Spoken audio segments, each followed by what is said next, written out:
It's 6 o'clock, so we are going to call the Norton School Committee meeting on Wednesday, March 12th, 2025 to order. First up is Pledge of Allegiance. I pledge allegiance to the flag of the United States of America and to the republic for which it stands, one nation, under God, indivisible, with liberty and justice for all. The meeting is being recorded by Norton Media, so if anyone else is recording, please let us know. First up on the agenda is public hearing and vote on the FY26 budget. Dr. O'Neill. Okay, so what I need you to do for me, Mr. Schleicher, is actually open the public hearing on the FY26 budget, and that's more of just a housekeeping item, and then we'll launch right in. I can do that. In accordance with Mass General Law 7138N, the notice of the public hearing has been published in the Sun Chronicle. Dr. O'Neill will review for the audience the superintendent's recommended FY 2026 school budget. A question and answer session to follow for the public. Please see the enclosed presentation. And a motion to open the public hearing for FY 26 school budget. So Second. All those in favor? Aye. Aye. All right, thank you very much.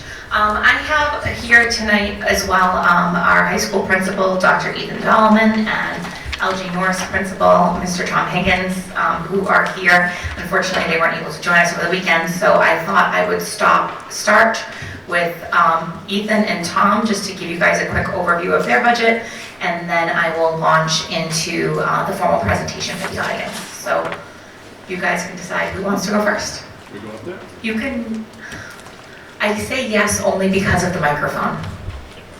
Please. Thank you. I appreciate you allowing us to present tonight rather than Saturday. Sorry, we did lose our playoff game to Millis. What were you coaching? Basketball, yeah, third graders, 20-9 after 24 minutes. Yeah, defensive struggle. Really, I just want to talk a little bit about the process that we do at the high school. There's kind of two processes with the budget that we do. One that happens in sort of December, and then again, sort of looking at more resource allocation that happens in the spring. So really, the budget items that you see there for our contractor services and also our instructional supply really has to do with the needs of teachers. And basically, what we do with the help of the ACs initially, this year really just with departments, is ask them to create a list of what their essential supplies are, the things absolutely necessary for them to continue instruction in the classroom. Then I give them the option to also note things that will be important. And with that, I ask them to kind of look at a kind of grid of high impact or impact versus cost. So things that are lower cost and higher impact of important instructional items they might want to include. And then also some would-be nice items. So things that might be really good for extending their instruction, particular units of study, those types of things. And to find what those items actually cost, we kind of compile a spreadsheet per department. With ACs, I would meet with those ACs to kind of review those and kind of take a look at what those supplies were. And this year I did it by meeting with all the departments during our common planning time, just reviewing what their needs were. Some kind of examples of that, definitely like there are some departments that have more consumables, like art supplies, the business department to a sawmill, for wood for the wood shop, that type of thing. So those asks are sometimes quite large or typical. This year they're very much in line with what we needed in the past that are critical for instructional supply. And then some other things like new AP booklets because the test has changed, so we need some new materials within the classroom, those types of things. And really that's what's presented in those instructional supply and principal contractor services in the budget there. The other thing that we do for a budget process really is taking a look at allocating where our staff are, and that takes place more in the spring. Right now we're doing our course selection. We take a look at where sort of students want to be as far as electives. We take a look at the course numbers for honors, college prep, sections of core classes, and we determine how many sections of each we're going to be. And that's done really taking a look at those numbers, working with academic coordinators, really allocating resources based on how many honors sections. College prep, we generally try to keep a little bit smaller, generally so that they can have more small group and individual instruction. And we also take a look at ways that we can support instruction in certain departments. For instance, in math, we have math strategies blocks that are intervention blocks that we also allocate FTEs to. So it's that discussion of trying to meet all student needs and weighing class size versus student support, and also sometimes some initiatives that we're trying to roll out as far as elective courses and things like that. Our primary goal is really to have all of our programs, and if we have to have larger class sizes because we're supporting all of these different learning opportunities for students, that's generally where we try to allocate our resources. That's pretty much it for our budget. Any questions for Dr. Edelman? Just one quick one. Obviously, the nurse salary almost kind of doubles on us. Can you just explain kind of where that came from and why? I have a guess, but I don't. Christine knows better. That was the nurse, the coordinator that we brought back. Perfect. So it just wasn't in the Yep. original? Yep. Perfect. And then I'm assuming it's an athletic trainer since it's under athletic director. The trainer salary is increasing by 51%. Any insight there? That also part of her salary was in the athletic revolving. So we just, it wasn't an increase from year to year, we just put more last year and the revolving took less out this year. Got it. Thank you. Any other questions? Thank you, Ethan. Thank you very much. Appreciate it.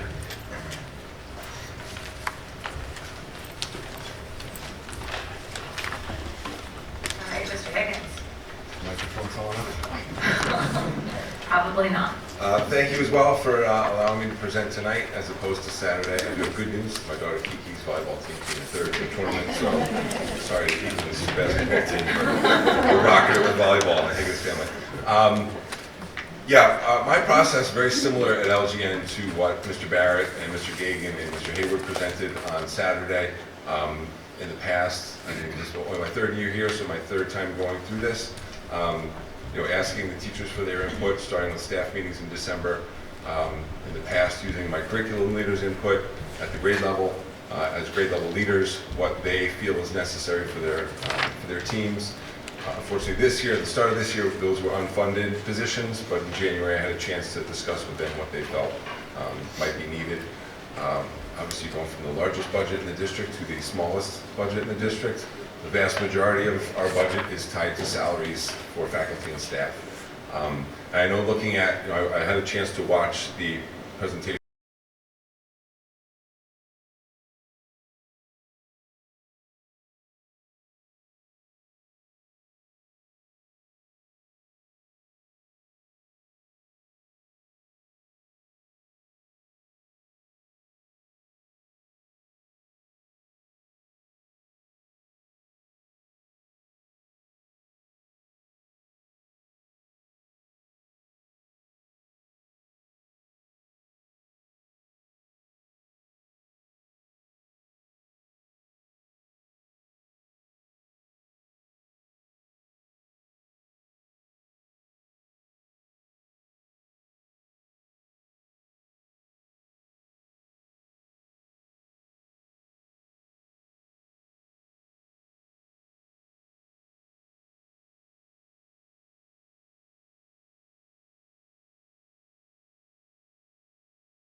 And then one of the other biggest things is that we believe that students belong in learning environments where they can get differentiated just-in-time interventions.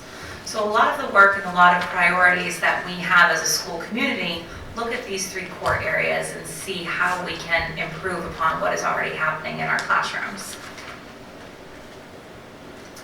Some information for you all on our current enrollment.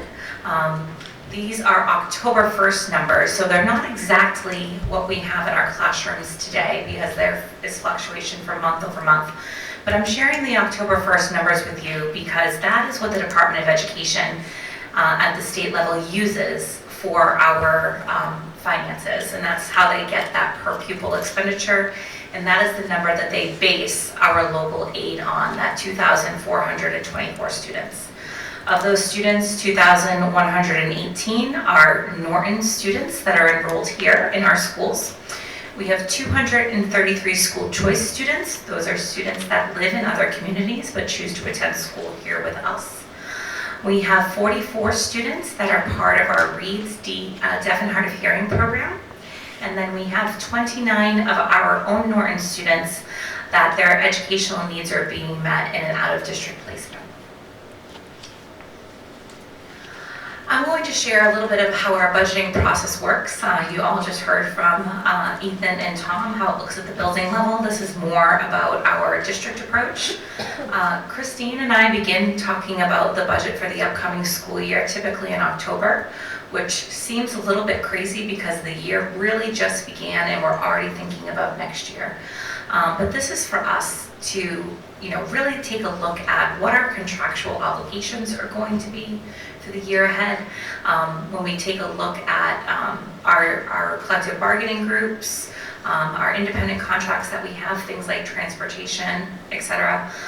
We start with all of that, and so we have a decent idea of what that number looks like before we kind of even get into the details with any of our departments. Then we bring in our administrative team, our building principals, our department heads such as our Director of Technology, Director of Pupil Personnel, etc. We look at class and size data, we look at enrollment efficiencies. Are there places where we're going to be able or need to move staff around for the upcoming school year? One of a good example of this is our current kindergarten class is fairly small, and we used one of those positions last year to take care of a bubble at LGN in 3rd grade where we have had big class size.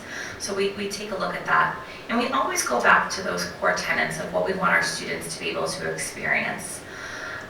It's a true balance between what our mandated costs are for educating our students and then what we can do to enhance programming. We always want to be able to build on what we already have. We never like to go backwards. And unfortunately, last year we went backwards in terms of the programs and offerings that we were able to do for our students.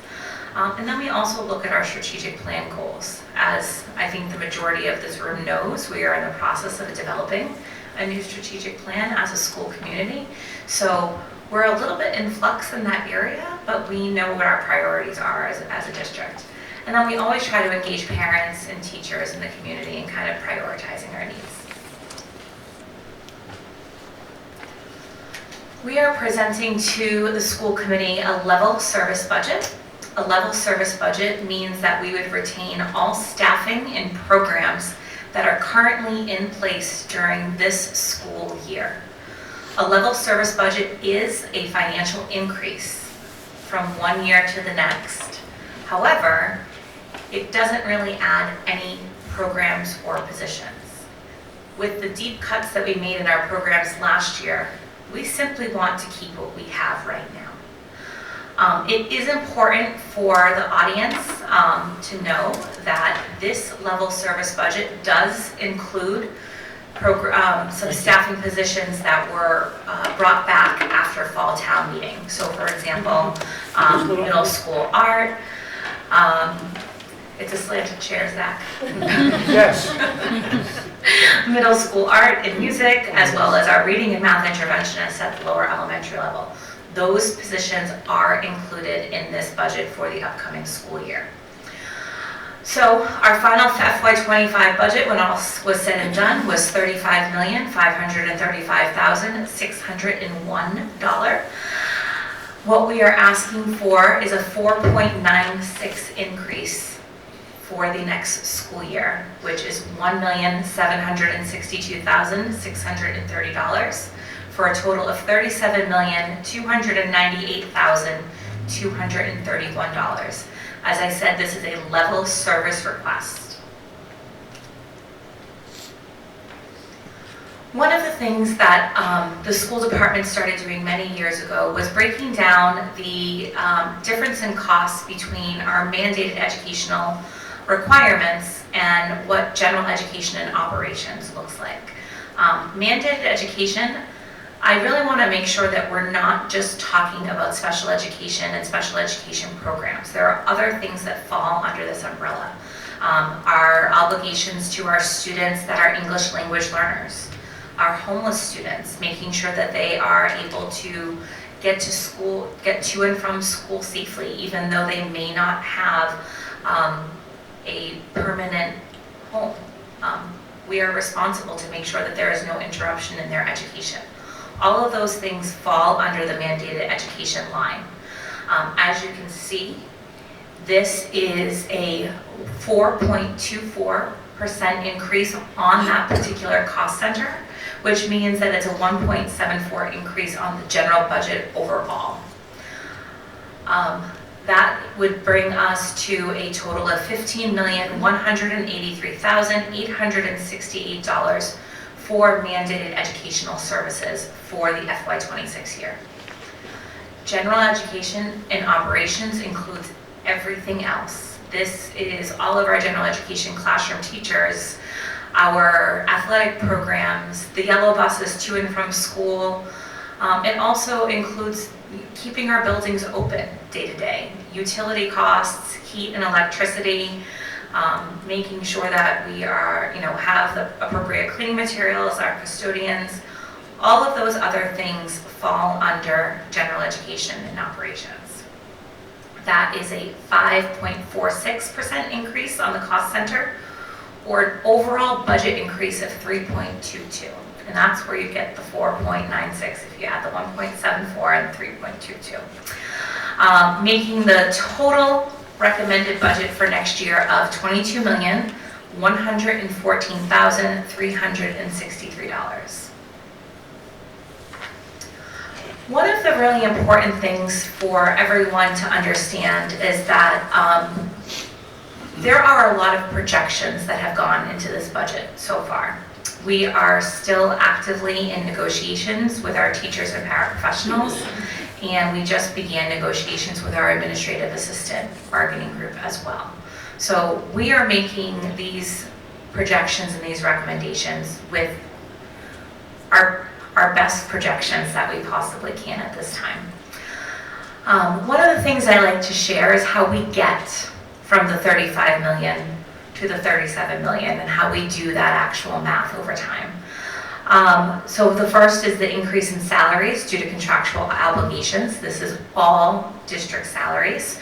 So whether our teachers are our paraprofessionals, our custodians, our administrators, all of that is included in that increase. And as you can see, that is the large majority of our increase for this upcoming fiscal year.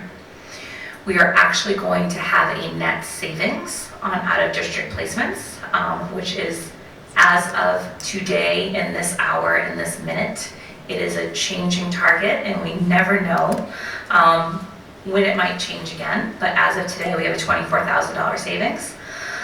We also, because of that, have an a savings when it comes to out-of-district transportation for some of our special education students. This may mean that a student is either aging out of a program or that they are returning to the district and will be attending a program that is closer to home, and we no longer have to transport them. We do have a few increases here to special education programming that is within the district, whether that is materials needed for a program or perhaps needing to add a different classroom and buy purchasing materials for that because of student needs. All of that is included there. We have a contractual increase in our yellow bus, just in district transportation, of $49,000.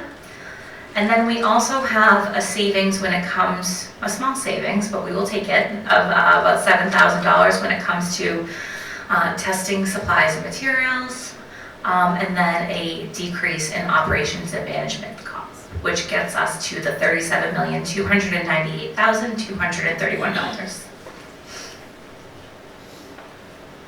One of the biggest things that we talk about is funding special education and the obligations that a district has to our students. So I always like to give a little bit more information when we talk about what that really looks like.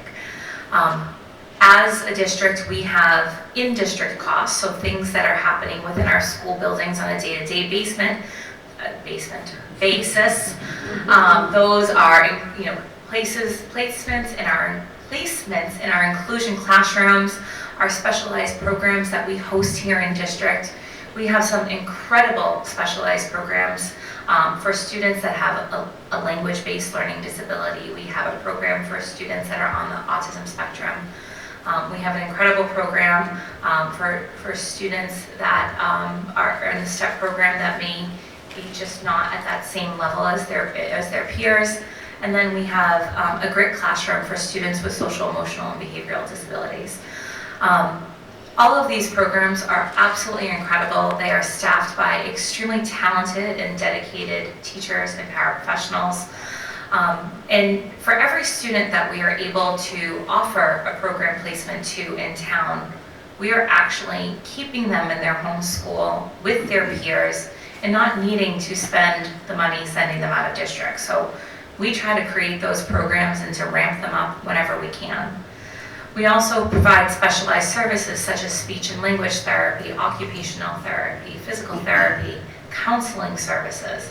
All of these fall under that umbrella of special education. As I mentioned, there are just times where we cannot meet the needs of a particular student, whether we don't have the program that exists here in town, they may be more medically fragile, or it's just not a fit for them. Then we need to find an alternative placement for them whether it's a collaborative program through one of the state special education collaboratives or a private placement. We are also responsible for transportation costs. And then there are extreme cases where we have students that do not come and go from school on a day-to-day basis, but instead have such significant needs that they are in more of a residential placement. And all of that is the obligation of Norton Public Schools to pay for. As you can see, the annual cost for FY24 for these out-of-district placements was about $4.5 million. It's extremely expensive. And one of the questions I answered on Saturday as part of our workshop was about the costs for this. So Norton is obligated for the first $50,000 of any out-of-district placement. And then after that, we get a percentage reimbursement from the state. That reimbursement fluctuates from year to year. There's really, until the summer, we really don't know what that reimbursement is going to look like. However, it is mandated that it be funded every year at least 75%. It does not always happen that way. My organization, the Mass Association of School Superintendents, and I know the Mass Association of School Committees are both advocating right now with the legislators that it be up to at least 85% every year. And those are things that I think are really, really important for you as community members to understand, that there are things that the state isn't necessarily following through with their end of the bargain when it comes to these mandates that we are responsible for. If you take a look at the trends in special education funding, this is from NESDEC. So they do this report for us on an annual basis. And you can see about 10 years ago, we were spending about $7.8 million as a district. And then this current year, and you can see there's like a little E next to the 25, that is the best estimate based on where we are at this point in the year. We're at about 14.5 million. So that number has doubled in the last 10 years for a lot of different reasons. This is not just special to Norton. This is a trend that all schools and communities are seeing across the board. We have an incredible medical community around us, which is really, really wonderful. And we see children that are preemies and that were very medically compromised that may not have been as fortunate 10 years ago in our schools and in our classrooms on a daily basis. And we also have students that are being identified and their needs are being identified where that maybe perhaps they were not being identified 10 years ago. I also didn't share this last year, but I think this is important for us to see. 10 years ago, special education costs were about 32% of our district budget. And now you can see that this year it's about 41%. That's a huge, huge shift when we think about the costs that we have as a school community. And I think the biggest challenge for us is that there are times where we are not able to fund everything that we need because of some of these mandated costs that we have. I also wanted to share what these out-of-district costs look like. So as you can see, our current school year, 24-25, we have 34 students out of district. It's about $3.8 million. And then next year we are projecting about $3.9 million, an increase of $120,000 overall. It's important for you to know that I did show a savings on that other sheet where we show how we get from point A to point B. That's because we will be expecting more circuit breaker reimbursement funds from the state this year. So that levels out that expenditure. Oftentimes when we have these meetings, people ask about grants, and that is something that we do a lot of work when it comes to grants. There are certain entitlement grants that come from the Federal Department of Education that we are expected to receive every single year. And I'm showing you some of these here. So we get about $750,000 from the Federal SPED Entitlement Grant. It's over $1 million when all is said and done. The Federal SPED Entitlement Grant currently pays for 19 and a half paraprofessionals. That is a huge amount of our staff, and if we were to lose that money, that would be a big problem for us. Title I is what we use for our reading interventionists. It pays for about 2.5 people there. And then the other titles that you see, those are all around professional development or student support. And then we also have other supplemental funding. So for example, school choice, we're projecting to use about 26 million, I'm sorry, geez, holy. $2 million next year. And obviously 4.3 people does not cost us $2 million. But what the other things that we pay for as part of school choice is all of our supplies, all of our curriculum materials. The art teacher needs construction paper. The large majority of all of our day-to-day instructional and school materials are all paid for through school choice. Also technology, software programs, all of those are paid for out of technology. Sorry, school choice. I'm okay, everybody, don't worry. Circuit breaker is the special education reimbursement that I talked about that goes directly to defer the cost of tuitions for students that are at out-of-district placements. We have facilities revolving, which offsets the cost of some of our custodians. Preschool revolving, which offsets the cost of our Little Lancers preschool program. Parents pay transportation. We collect about $130,000 of transportation fees every year. The actual contract is over $1 million, so it's a very small percentage of fees that we collect that actually pay for the contract. And then a tuition revolving and athletics. These are just offsets. There is no revolving line that totally pays for the area in which it comes from. And then the other thing, we always talk about school choice, so I wanted to share this with you as well. So this is the last few years, last 6 years, what we've received and what we have expended. So as you can see, those first couple of years, we received more than what we spent. We are getting to that point where we are using up the leftover. During this current year, we are projected to spend about $1.5 million. And then actually, Mr. Higgins mentioned these unfunded requests when he was up here talking to you. Just because something is not in the budget, it doesn't mean that it's not an actual need or a request. And there are things that were cut from our budget last year that are not even up here for the upcoming school year. So these are some requests that have come from the principals and from the department directors that they have said, we would really love to have these kindergarten assistants in each of our classrooms, or we really need that 8th, 5th grade teacher because our class sizes next year are just going to be too big. So I feel it's really important that I share those with you as well. And if there's any questions, we can go from there.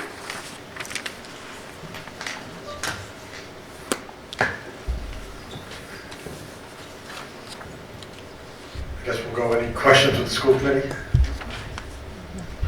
No, I made a statement on Saturday, and I kind of want to just revisit it. So, and Mrs. Cohen has been here just about as long as I have. When we started this, respectively, 9 and 10 years ago, the library media specialist at the middle school has been on this sheet for 10 plus years. I jokingly said to Mrs. Winsper, she answered with vigor when I said how long it's been on there. So, it's, and we go through the same thing when we look at our capital improvements. Like for years, the gym floors were on there and things like that. So, these requests are getting more into the necessity at some point. Like a library media specialist, it's not just somebody to check out books for kids. It's help with computers, help with research papers, help with, technology. So, it's, when we look at these things year over year, it's kind of a shock that this particular one position has been here for 10 years and we haven't found the money. And 10 years ago, it was probably a $50,000 position, and now it's up over 70. So, it's challenging to balance this budget every year. And I hate to see these things that keep recurring, something like this. So it's just, like I said, it's a shame that we look back 10 years and still see some of the same things here. I guess any questions from the audience? Oh, go ahead, sorry, I'm not seeing that. Can you just come up to the microphone, just state name and address, please? Lisa Newman, 837 Burt Street in Taunton. And Mr. Sheedy, I've been in Norton Public Schools for 17 years, and we've been asking for a library media specialist that entire time. The mandated ed slide that you had up there, are there any general ed mandates that fall into that category? No. Okay. Thank you. A great question, Lisa. However, though, I would. This is Mr. Schleicher's favorite topic. We get asked to do a lot of things by the state.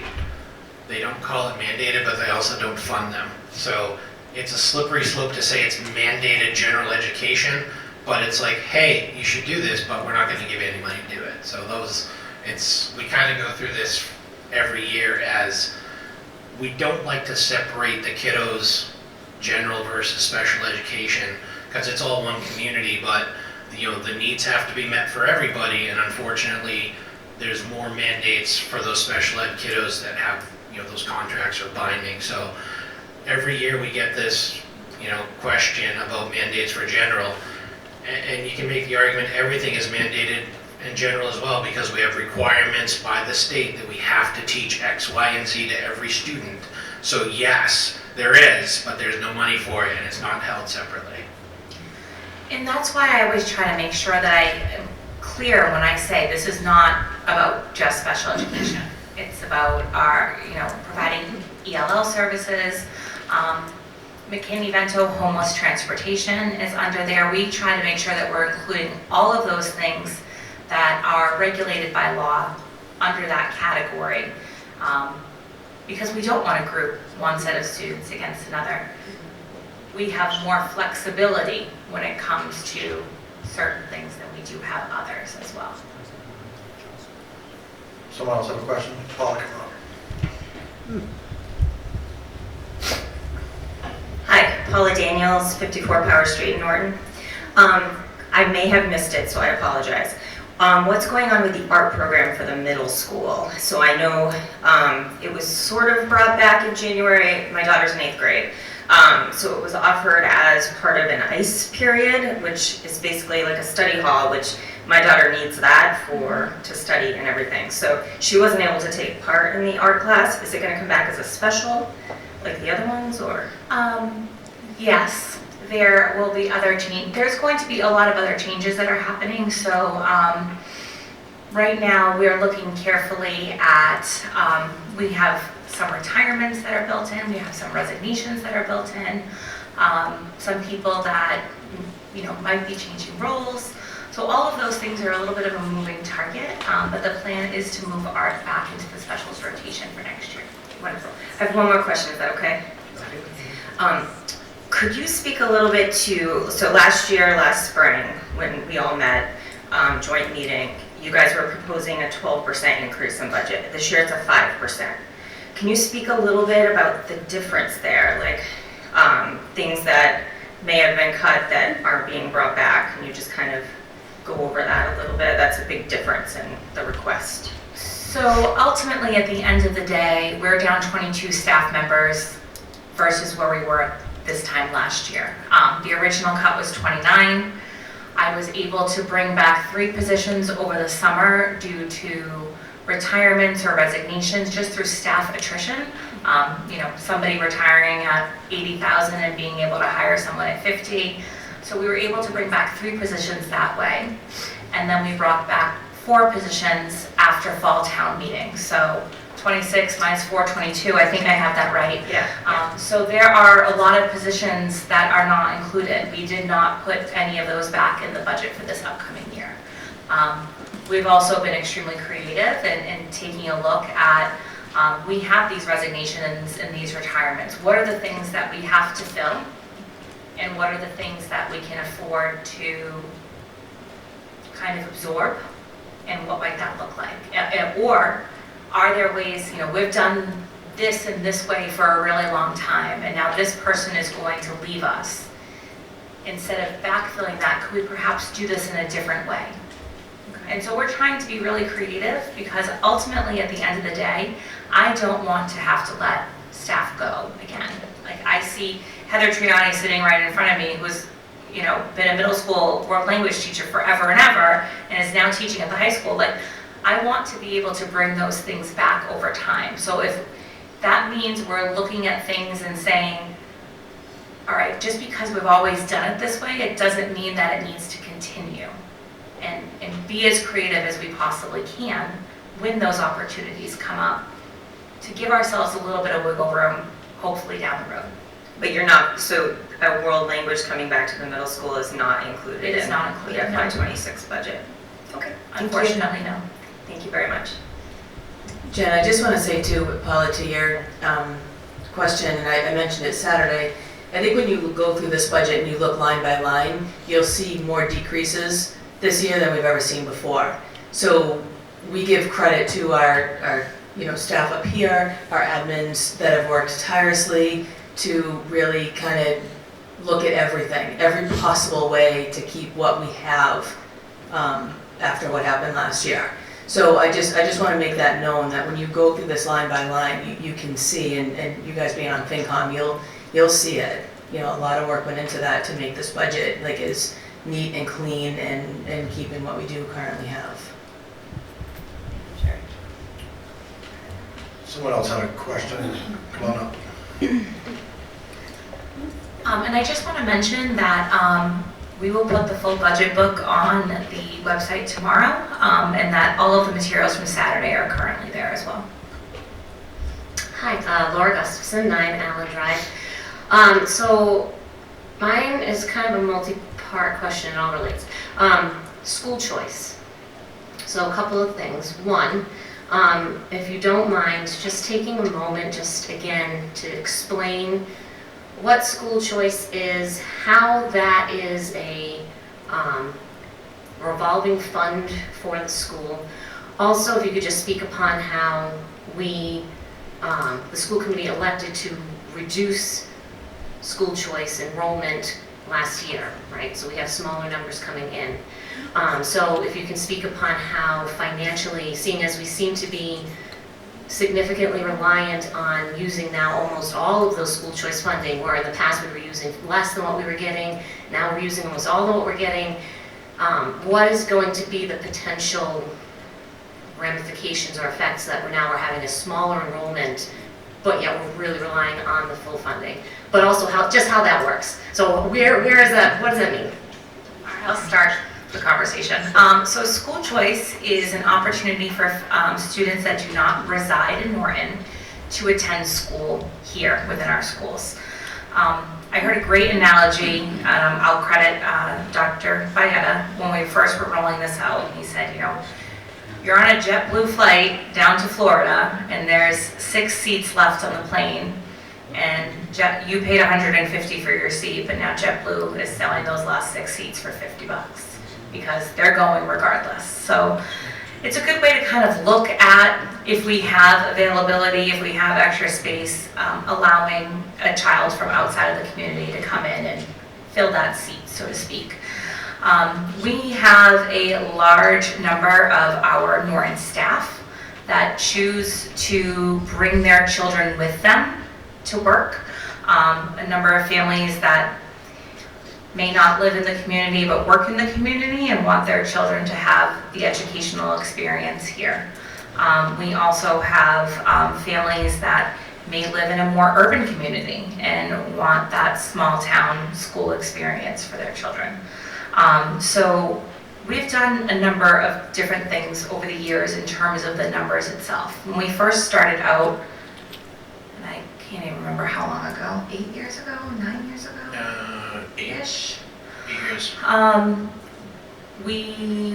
The school committee was, and I don't want to say we because I was in a different role at that time. The school committee would vote on numbers. We're going to do 5 kids here, 5 kids here, and then we had, you know, a little bit more space, and our community enrollment was declining, so we opened things up a little bit. Last year, with the cuts that we made, I did not feel comfortable recommending open school choice just because of the fact that we were able to preserve class size at the elementary level. We did not cut any elementary classroom teachers. It's the only thing we didn't cut last year. But we were really careful not to add to that class size. In grades K to 6, I think we did 5 per grade level and 7 through 10, and that was it. So we did see a small reduction in, number one, the number of students that we had. I think last year we were at 251. And we did see a small reduction in what we're projected to get for school choice. The formula for school choice sounds simple from the outset, but it gets extremely complicated when you get into the nitty-gritty. The state sends us $5,000 per student. However, if a student receives any specialized services, if they're on an IEP or they get speech and language therapy or a counseling session, we get reimbursed for that, not at 100%, because nothing's 100%, right? But we do. So that formula fluctuates year to year. It's not like you can say, okay, we've got 200 kids, 200 times 5,000, and that's your number. It's always higher than that because of the things that students receive. When it comes to, you know, we haven't discussed school choice this upcoming year, and we will soon because it's coming right down the road. I think we have to do it at the next meeting. I will have a similar recommendation for the committee about looking at these numbers and being careful about what we are Bye, guys. Don't all make it lunch. You know, being careful about what we're adding to each grade level. So we'll be really prescriptive about that. The one thing that the school committee agreed on last year is, number one, we don't like to separate families. So if a family is already attending at school choice and they have like a kindergartner, then that child is obviously allowed to come. And then we also allow our staff to choice their children in. And there's not a ton of perks for being a teacher, so we like to keep like at least a couple. So that is one of the small perks that we try to keep when it comes to school choice. The concern about being overly reliant on school choice is very real. It's something that Christine and I talk about a lot. And so we'll often make projections on what we think we're going to use. But as savings come up during the year, we also try to move things into the general budget and out of school choice, so we're not continuously doing that. We, as a school committee and a school administrative team, are going to have to be really careful about what that balance looks like when it comes to the finances. Over the last however many years, 8, we think, we've been doing school choice. School choice funds have bought every single Chromebook that Norton students use. We are a 1-to-1 district. Every student has a Chromebook. School choice has paid for all of that. Our pre-K to 1 has iPads. School choice paid for that. We have a new reading program and a new math program at the elementary level, a new English program and a new math program at the middle school. School choice has paid for those things. So it's very important that we make sure that we're keeping that in mind as we look at the future.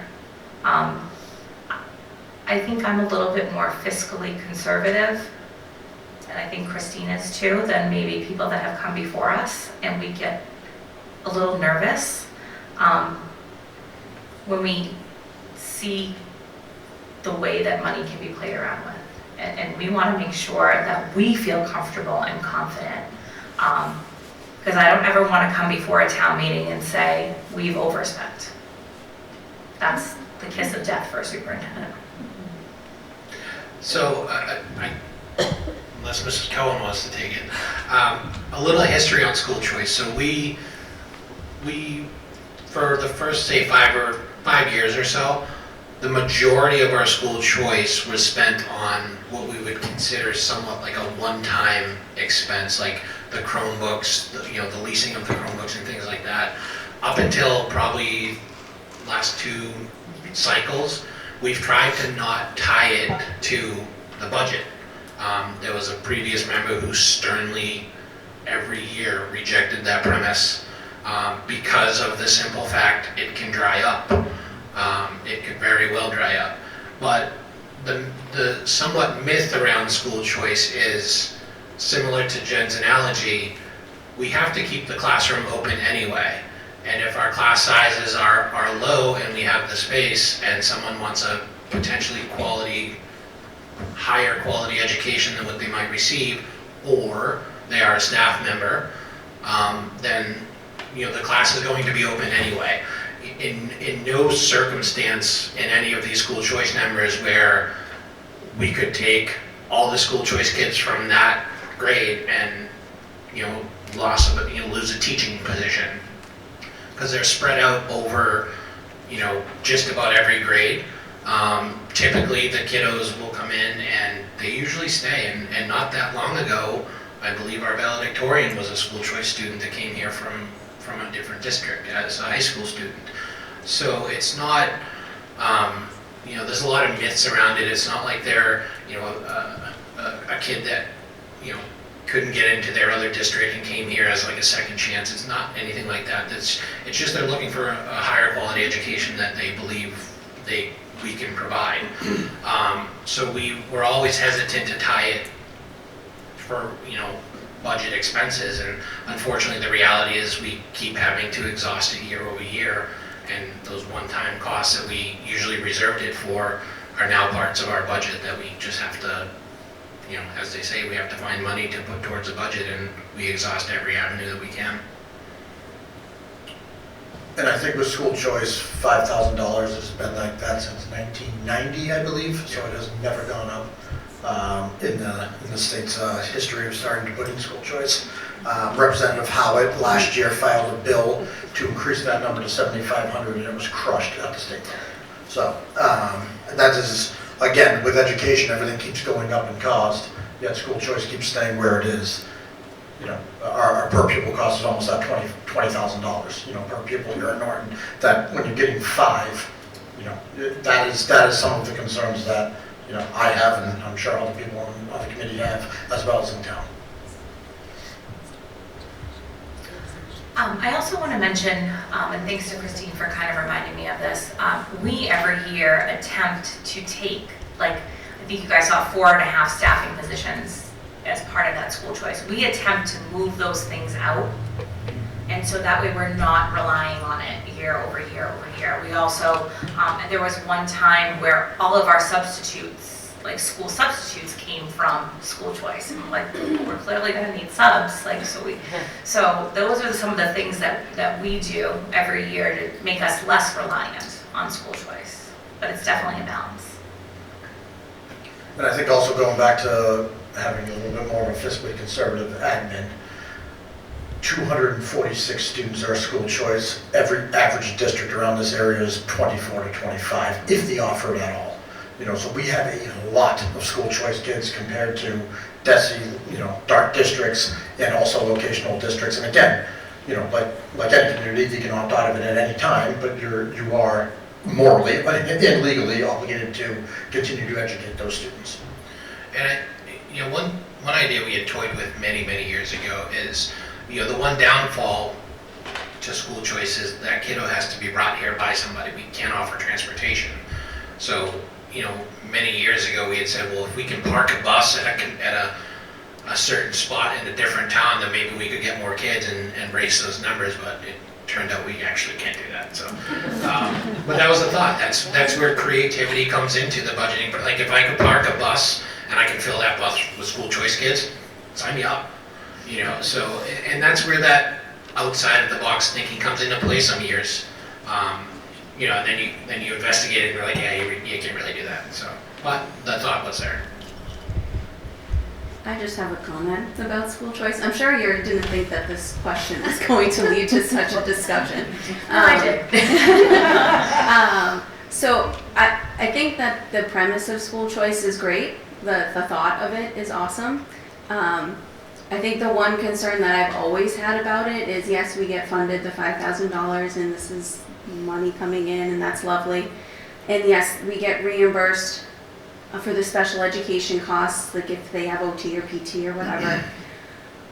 I just sometimes think about more of the qualitative piece and what is that putting on a caseload for a special educator or an OT or a PT, and adding on, if we can't add on more staff to help support, but we're now taking in more students and maybe we can't decide, we just get a name, right? And it's like, yes, we're taking these kids in. We don't know what kind of services they're gonna need. We don't know down the line what kind of services they're gonna need. And there's a lot, I worked in the school system for a little bit, there's a lot of burnout. And when we're adding and adding and adding addition to this, that maybe we're not totally getting the reimbursement back to support as well. So I think that's always been my kind of part of my concern with school choice and the high number that we have. Yeah, I think that was a part that was kind of left out, as school choice. You don't get, school choice is not your choice in a way. You get whatever comes in, yeah. That's the rule, that's the stipulation. They come from wherever they come from with whatever they have, and that's what you take on, and it's a gamble in the sense that, yep, you get a name. Mm-hmm. So. Yeah, and I think to Justine's point, the premise behind it, like, I don't think you would have, I'm a huge supporter of choice. You know, in 2025 now, you know, you could go down to Mansfield, I might be closer to Mansfield than I am to the Norton schools based on my location. I don't think it necessarily should be locational based. The problem with it is you're sending kids out of district, you know, and you're coming into district, and you're kind of left picking up the pieces to pay for them, you know? And again, that's the tricky part, where, to me, it's almost like we're funding systems, and I've said this before, we're funding the system of, hey, we're getting $2 million for school choice. Unfortunately, you know, Mansfield's sending that kid out, and the state's paying $5,000. Mansfield's getting lucky in a way because they're saving money, you know? So if that money actually followed the student, and now that student's getting $15,000 as an educational credit for parents, then all of a sudden you're talking, hey, Norton's bringing them in. We're getting $15,000, $20,000 to match. Now that money's legit, and you watch how fast districts will pick up school choice. That's the key piece for me. There's the financial aspect of it is way too low for 2025 public education. And I think unfortunately, as soon as the moment we started using choice, not for one-time costs, and instead to supplement the budget, now, like, it's going to be very, very difficult for us to be able to dig ourselves out of that predicament that we're in, right? So that's why we always say, okay, let's move another 10,000 from choice per building into subs. Like, let's move this staff position into the regular budget. Even if if you do one of those a year, that's like a 20-year process to dig us out of that hole. So it's kind of a catch-up game at this point. And I think it's important to finish off, though, with the idea of, again, this in no way should be considered any sort of pitting, you know, our school choice children against our home children. That is not the intent in any way, shape, or form. Because, again, this is a wonderful opportunity for the children that we have here. From my purpose of asking this question was to, again, just bring to light the clarification of what school choice actually is, what school choice actually means, and what that looks like currently, fiscally, for our school and our budget. Plain and simple. So, thank you. Thank you very much. Hi, I'm Shannon Taylor. I'm a JCS special education teacher. No, I don't live in Norton. I just had some questions because I hear you guys talking about burnout, and I hear you guys talking about, you know, that we've lost 22 positions. But what I haven't heard is what are the creative solutions to get us back to where we were? And that was a big talking point for school committee last year when we were talking about the override, was we're gonna have creative solutions. The creative solutions that I'm hearing is that we still don't have what we lost, and we still aren't moving us forward in some ways. And I do wonder too if you guys realize the impact of what 22 staff being not in a district looks like when we had, you know, over 300 members, and now 22 is a lot. It's a lot, and it's a lot more on us. So the people that are still here, my job hasn't, I'm still a special education teacher, but I can tell you my job is much different this year than it was last year. My responsibilities are, but I'm not hearing what were the creative solutions to make it so that we're not here again where we're lost 22 positions. So that's just what I want to know where we're going, because I heard there was creative solutions. I'll take it. I think the creative solution starts with what we started with. You know, we have a 12% increase from last year in our proposed budget, and it's down to 5%. That's creative. That's 7% of what that we were going to request last year that we didn't request this year. That's, you know, again, do I know all those creative solutions behind the scenes? No, that's, you know, up to our superintendent and budget manager, but I think that's a start. You know, we're not asking for crazy budget numbers. You know, we understand, you know, I don't think we got to say it enough, the town voted, you know, and it voted 2-1 on an override. You know, it got absolutely demolished, if you want to put it in plain layman's terms. You know, so I think some of the creative solutions are being done on the backside. You know, again, I've said this multiple times, we don't have a blank checkbook. You know, Dan spoke to it great at our Saturday meeting. You know, the ultimate power lays within the town and the community itself. You know, we get a budget from Jen and her team, and then we go forward and either approve it or, pick it with a fine-tooth comb, and then it comes back to the town manager, who recommends it to the town meeting, and then the town meeting, pushes on. Last year we recommended a 12% budget. It got crushed. It's, that's kind of where we're at. There's no, like I said, there's no magic bullet here. I think and just speaking personally, is when it comes to the creativity, there's only so much you can do when an outside force, not the school committee, gives you a budget. Like, imagine if you're sitting at home and, your financial planner says you can only have this amount, and what do? Well, maybe you go without your streaming services, or maybe you cut the cable cord or something like that. So, creativity is kind of in my opinion, might be the wrong word to use. We heard loud and clear what the town's thought of the override. The fortunate part is, after the dust settled, there was money that could be reallocated at town meeting. So again, I wouldn't say that's a creative force, but when there's money we didn't expect, then we come back at fall town meeting and say, okay, we need a little bit of that, and then we can bring back a few positions. I don't think there was any creative vice that could get us 22 positions back. So when we think about the creativity, it's more, as Dr. O'Neill alluded to, can we do without it? And again, that's not the creative way, but it's looking at the big picture. Unfortunately, I was upset with 22 positions being lost. You guys were.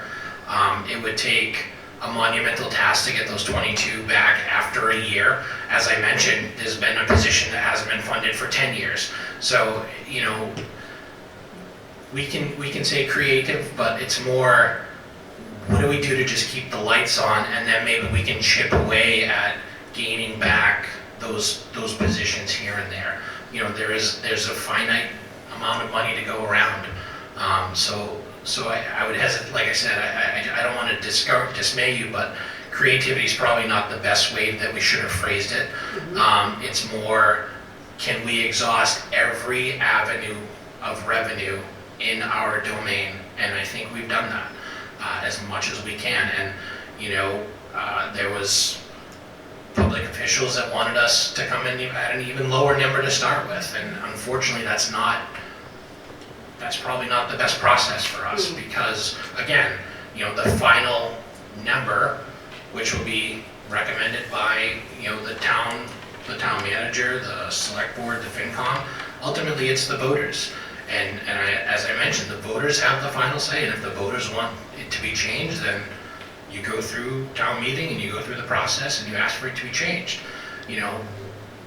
For us as an elected board, we control what we can for the schools, and we try and help out if we can share a position. There's been those discussions in years past, and I think there does need to be more dialogue of what we can share as a school versus the town might need assistance with, like it could be something like IT services or something like that. So I think I want to comment that you guys have said the word exhaust, right? We've exhausted the budget.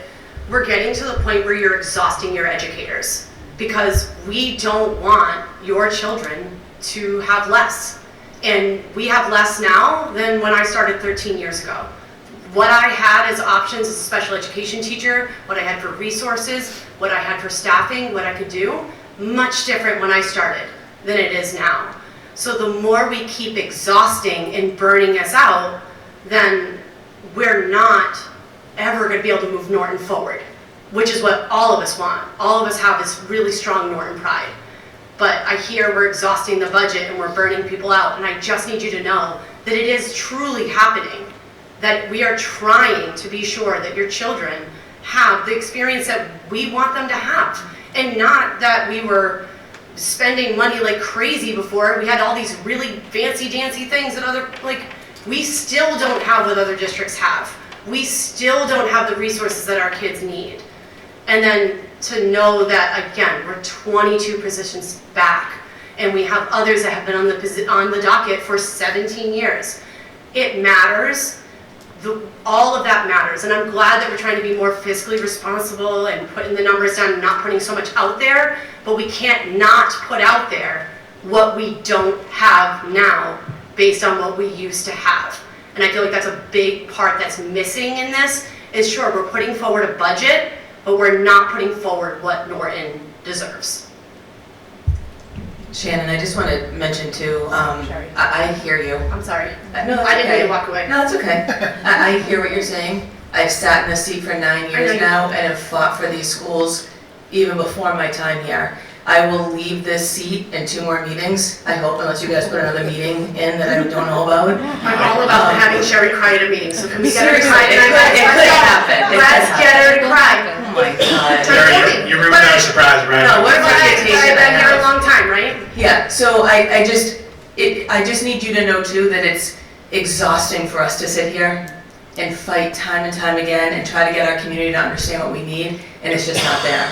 So it's exhausting for us, it's frustrating for us, because I have to look you in the eye, who I consider a number of you sitting in this room, friends of mine. I have to look you in the eye and say, I know we're burning you out. I've tried time and time again. So it's frustrating, and I think one of the other things that I want to mention is something that we started many years ago when I was doing Park and Rec stuff, because I saw the need for the town and the schools to come together, right? So we started the joint meetings, and I think like since COVID, we kind of got away from that. We're starting to get back into it and have real conversations, and sometimes they're heated. And I said at our last joint meeting, we can agree to disagree and still be friends and still respect each other. That's a huge lesson that needs to come back to our community and worldwide, I guess, but I digress. But I have not cried. So I just think that what happened in the fall cannot happen again. That's like, and I won't be here, so I'll be sitting out there watching you guys, but we've got to be communicating as boards so that we don't come back with a $6 million in the fall when our cuts have already been made. And then we've got to scramble to try to reinstate things in a middle school, and who suffers? I understand our teachers, but our kids are the ones that suffered. And to me, that is not okay. It will never be okay. So I just want you to understand, I hear what you're saying. I personally am just as exhausted.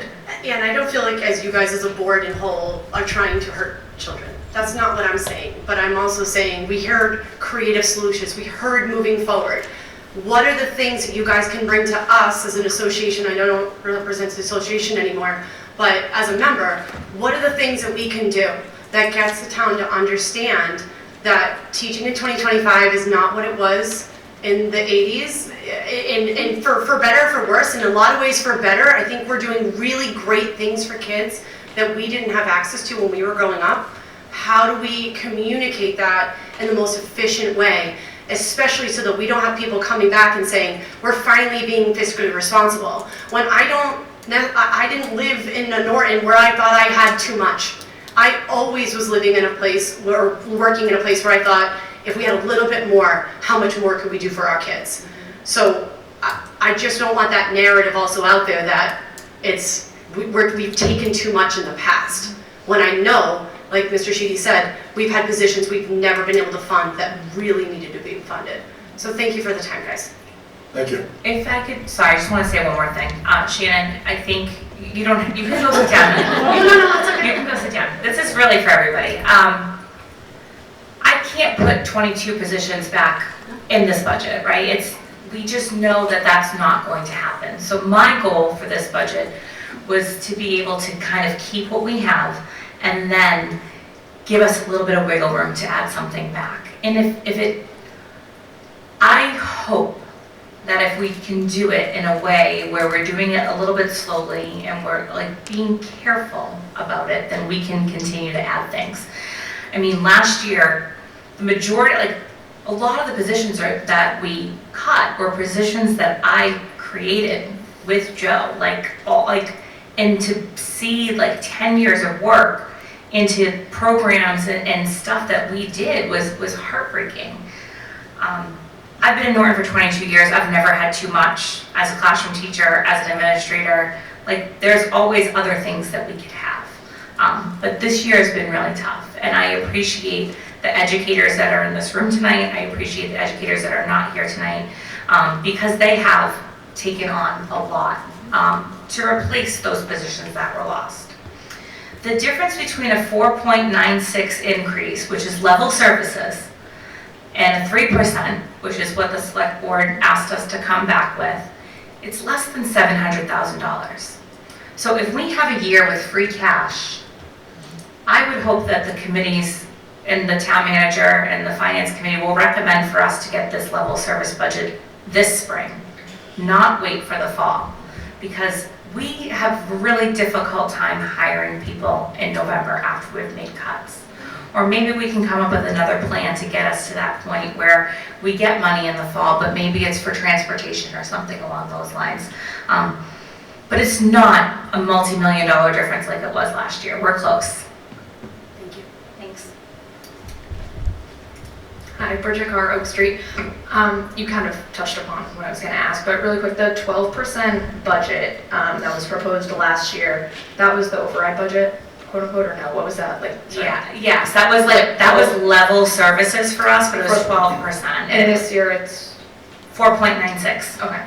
So what's cut out of that? Or did you Nothing. Nope, Okay. it's exactly what we have right now. Okay, it's just level service. Level All right, service. Thank you.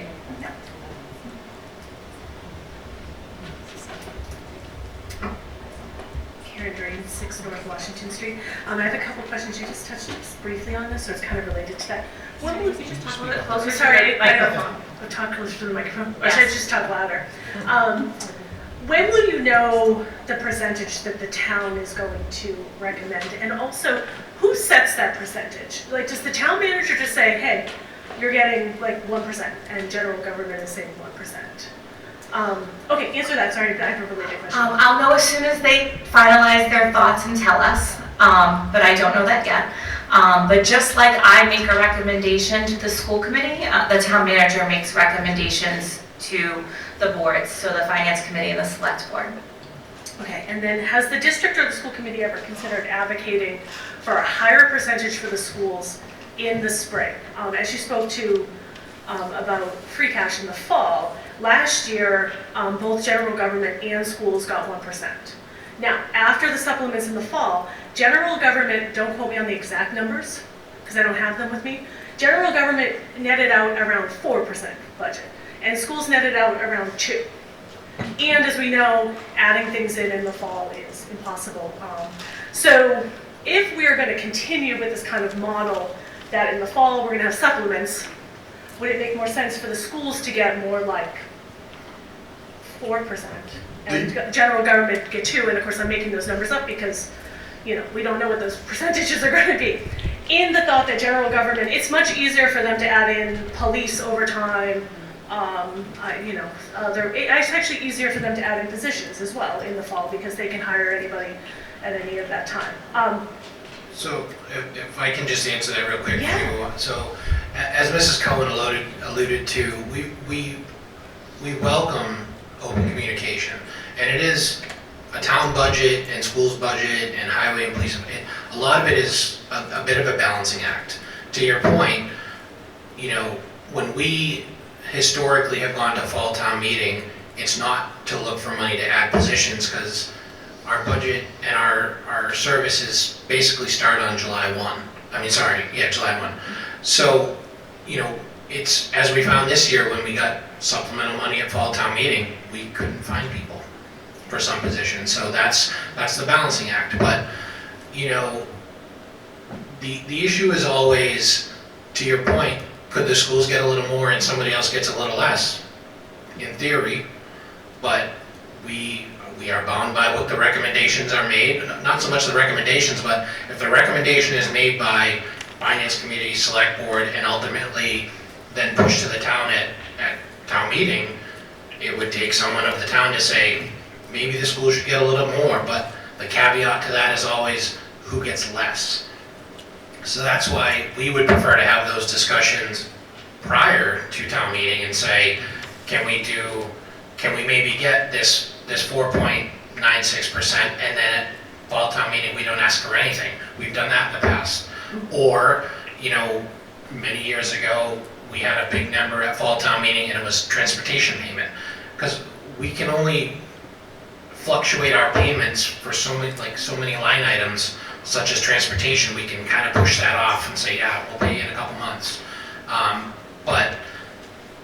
I don't know the intricacies of how the other departments do their budgets, but ultimately, because schools get more, somebody else would get less, and we don't like to feel that. But that would be ultimately what the town manager says and what he makes his determined recommendation. Finance committee in the past has said, no, maybe we can give them a little bit more, but it's got to come from somewhere. That's always the balancing act, is it's got to come from somebody else. So somebody's got to give up a piece of their pie to give us a little bit more. And I think the piece here is this money's just not coming in. It's free cash. Free cash varies year to year to year. Last year we had a good chunk of free cash at, I think it was like $6.7 million. In years past it hasn't been that high.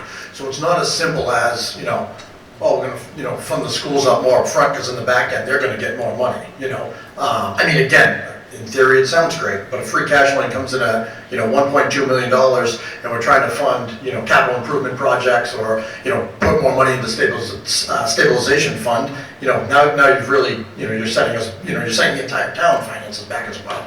So again, last year was a little bit of an outlier because we received so much free cash, and I totally agree with Sherry, but I think every single board would have liked to see that and have that projected out a little bit better, because I think it would have made our decisions when we were at those joint meetings a little differently. But again, that's unfortunately free cash is not exactly free, and it's definitely not exactly easy to project out and whatnot. So, but yes, that's a good point. And if there are cuts, if there is, I don't know what I'm saying because I didn't write this part down. What am I saying? If the town comes back and says, you're going to have 2.5, like last year, will you communicate what those cuts will look like before town meeting? Yes. So that I kind of have a sense of what's really on the chopping block is blah, blah, blah, blah, or what our priorities are this. I will never make a public declaration of cuts before my staff knows if they're going to be impacted. I will always let my staff know first. But yes, I absolutely would. Thank you. Thank you, Karen.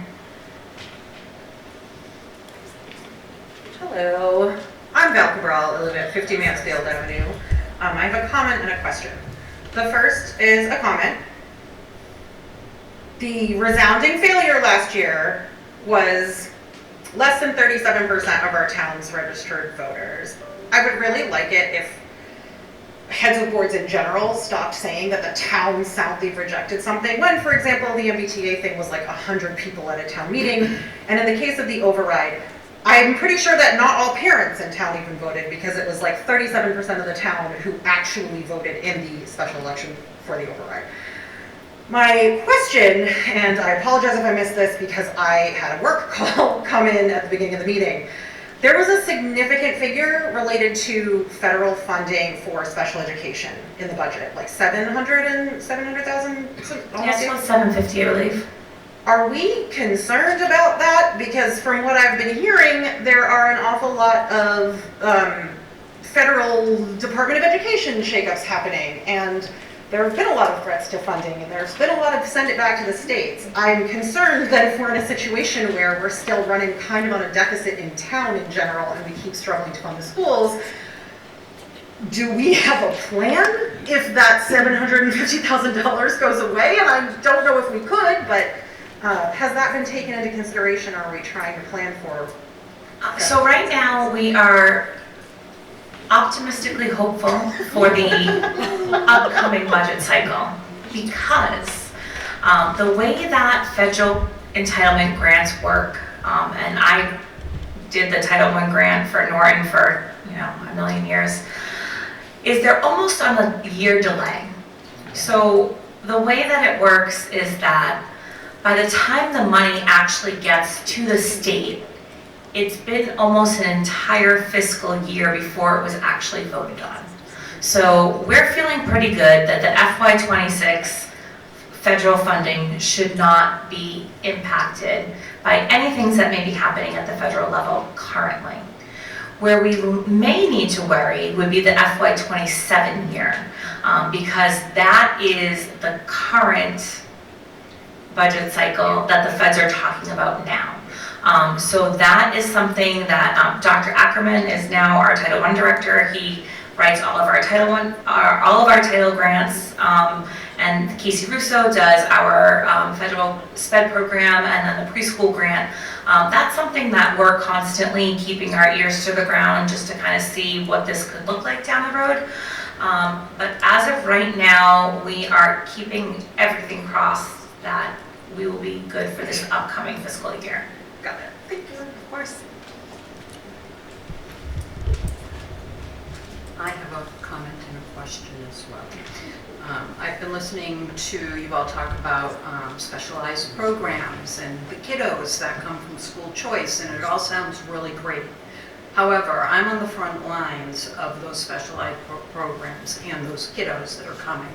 Many of those kiddos that are coming on school choice come with pages and pages and pages of documents and plans associated with them. I'm also seeing the effects of the budget cuts because there used to be 2 6th grade math teachers, and now there's myself, and she's still a full-time employee, but she's only teaching general, regular 6th grade math education half-time. So all of those kids have to now be split between 1.5 teachers. I also used to teach 5 sections of my 6th grade math. Now I have 4, so now I have more kids. I have more time, which is great. But all of those specialized programs, all of those school choice kids, and all of the budget cuts, all are putting an enormous strain on the teachers in your school. And on the students as well. We are not able to do the things that we used to do. I see a crisis unfolding. I'm really worried. I've done hard jobs before. This is not my first rodeo. I've taught in Attleboro. I taught in Taunton. I've taught hard classes. But I'm really seeing a crisis, and it started in the fall, unfolding. So Mr. Sheedy, my question is, you're saying, hearing you say there's, we're filling the seats on the JetBlue airplane, that was deflating. That was my analogy, I apologize. I'll take the fall for that one, Dan. It was deflating to me to think of my seats in my classroom where I'm working so hard trying to service all of my children with all of these needs, and a variety of needs, and it's just like an airplane and we're filling the seats. But what would you consider a low number for a classroom where you would think that there would be available seats? So perhaps my analogy wasn't well thought out, which happens to me quite a bit. So, for example, and nobody jump on me, if we have 30 seats in a classroom, I heard it. I'm sorry. So, and again, I'm going to try and simplify my math. If I have 30 seats in a classroom, I can fill 30 seats in that classroom. If I only have 25 Norton students in that classroom, I potentially have 5 seats I can fill via school choice. My analogy was, we don't have the number, there's a myth around school choice that if we got rid of school choice, we could get rid of teachers and save more salary. The way they're spread out throughout K to 12, that's not an option. So my point was rather, that classroom happens either way. If I have 25 kids or if I have 30 kids. If I happen to have 5 that don't live in Norton, then that's the school choice. So, it's not a situation where if I don't have, say your class has 5 school choice kids and now you don't, the class is still going. And again, it's not costing me more in lights, it's not costing me more in utilities to fill the rest of those seats. And that was kind of my generalized point about the school choice is, if we get rid of it, we're not getting rid of classroom teachers or anything like that. we were very cognizant last year when we put some limits on that we don't want to overextend our teachers, by putting 30 kids in a classroom and making sure we can fill the school choice seats. So again, I apologize if I, might have, What's a low number? in what type of class. There's classes at the high school that have 10 to 12 kids. There's also classes that have 28 kids. What would you consider a low number for a middle school classroom that you would consider there would be seats to fill? I don't know. I can't answer because I don't know. I haven't been in a middle school classroom in a number of years. So is the magic number for a teacher, does the teacher want 20 kids in her class or 25 kids in her class? Is the work, and again, each student needs your attention, so I understand 25 is more than 20, but it's not a situation where, my point was again that if we get rid of school choice, we don't have open classrooms. So we limit the number of kids so that we don't potentially overextend, because it's not like one classroom has all the school choice kids, like each teacher might only get one or two, so. I actually had this on Saturday as part of my packet, and I didn't include it in my slides today, but it is online. It's one of the pages in our preliminary budget book, and it shows the school choice enrollment by year. So it's fairly simple to kind of figure out, like at the middle school per classroom or at the Yale school, how many students per classroom, and then I break it down by JCS and LGN because those kids get grouped into one number. So like, for example, there's 14 second graders that are school choice, but they're separated across 2 buildings. So that might be helpful for people to see, for Dan's point. And I apologize for my JetBlue comment. That was not derogatory at all, Lisa. I apologize. We currently have 18 students in 6th grade that are school choice. And, my thinking is, you're talking about these, I don't have anything against school choice kids, and I don't have anything against the specialized programs. But when you have a classroom with, 2 of these specialized programs, or I currently have 2 students that speak no English, and then I have, 25, 26 students in my room as opposed to what would be 22 or 23. It does make a difference. I also had one other general question.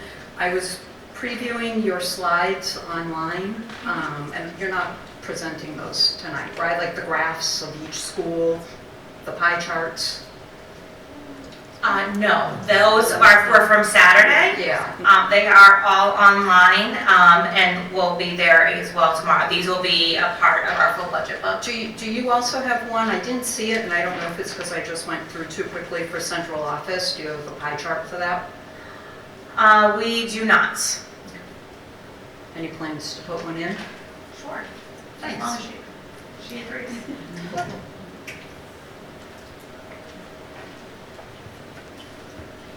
Jen Farley, 21 Woodward Street. I just have a question. Kind of to piggyback off what Shannon had said about creative ideas, a little bit of a worry about what Val had mentioned earlier. I love the presentation. I was there Saturday. I saw the breakdown. I'm a frontline educator. I hear us saying that we've done the best we can, and I do believe being able to potentially preserve those jobs this year is fantastic. However, we're not giving our kids more, and this is what it's all about. So what do we do, or me as a parent, as a resident, and as an educator, to advocate for more money for our schools? Because our kids deserve it, and our educators deserve the supplies that they need to be able to teach our kiddos. I believe, Mr. Schleicher, you had said Mr. Howitt put a bill forward and that was squashed. So where does that leave us? What are our options?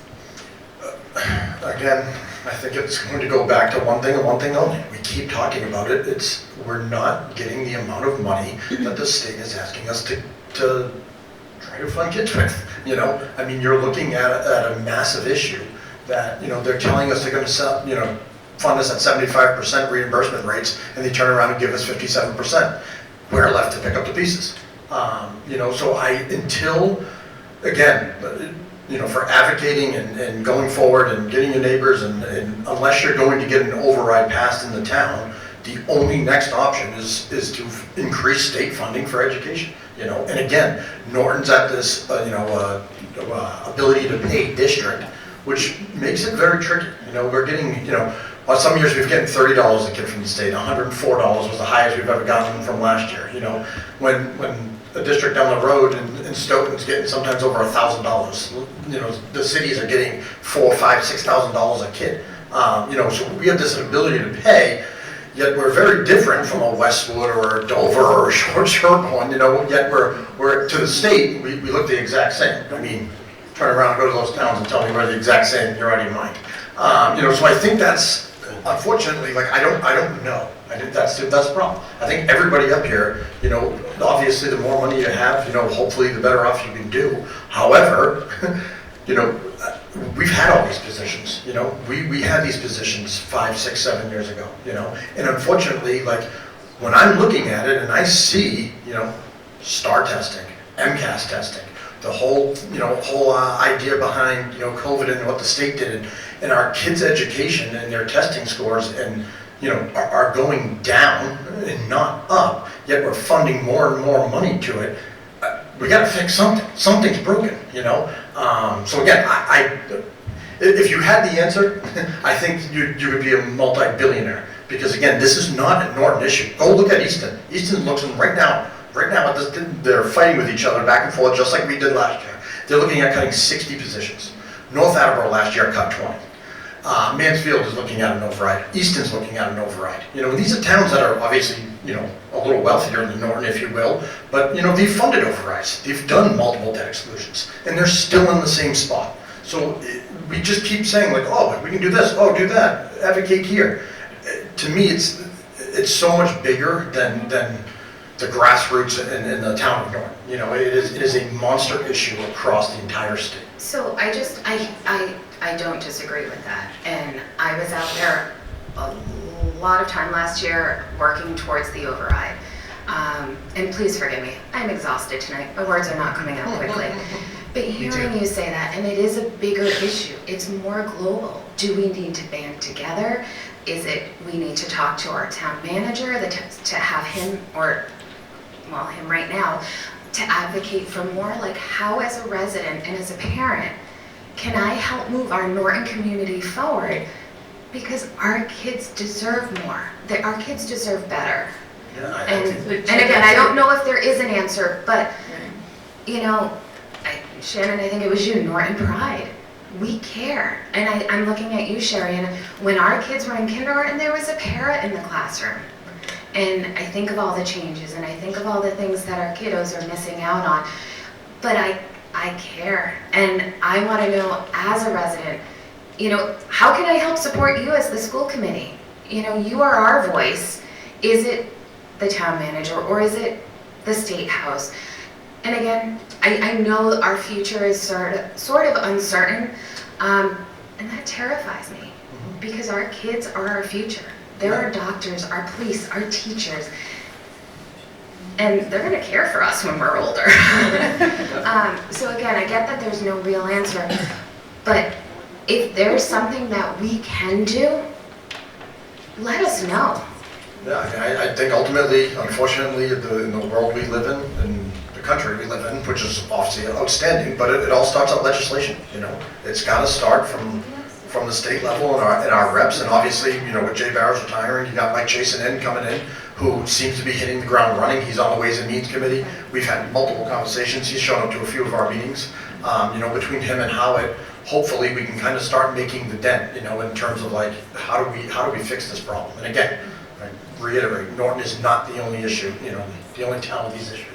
So I just want to say though, because I just want to give a little bit of history, this isn't, we've done this.